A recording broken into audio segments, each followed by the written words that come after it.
Pemirsa, gerakan pangan murah dilaksanakan serentak dalam rangka Hari Jadi Sulawesi Selatan ke-356 tahun. Pemerintah terus mendorong gerakan pangan murah demi memenuhi kebutuhan pokok masyarakat serta menekan inflasi daerah.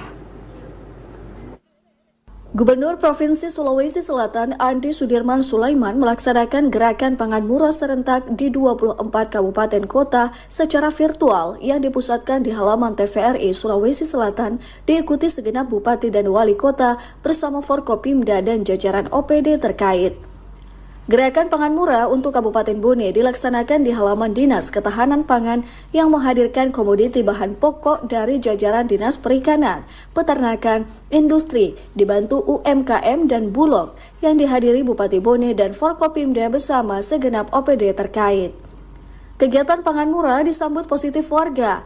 Harga yang ditawarkan di sini lebih rendah dari pasar. Komoditas yang banyak dibeli warga yaitu beras dan telur.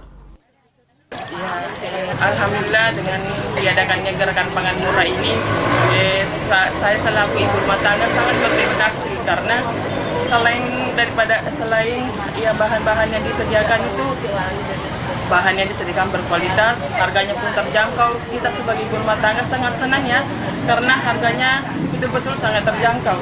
Karena harga di pasar murah di pangan ini sangat berbeda dengan harga yang di pasar. Yang utama itu terutama beras karena memang harganya di sini betul-betul sangat terjangkau karena berbeda sekali dengan harga yang di pasar. Sedangkan di sini kita sudah dapat harga 58.000 dengan 5 kilo. Selain daripada itu saya juga lihat sudah ada yang disediakan ikan mentah, bawang merah. Selain daripada itu masih banyak macam-macamnya.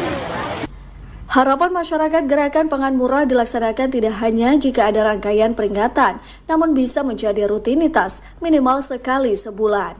Dari Bone, Syafri Aziz melaporkan.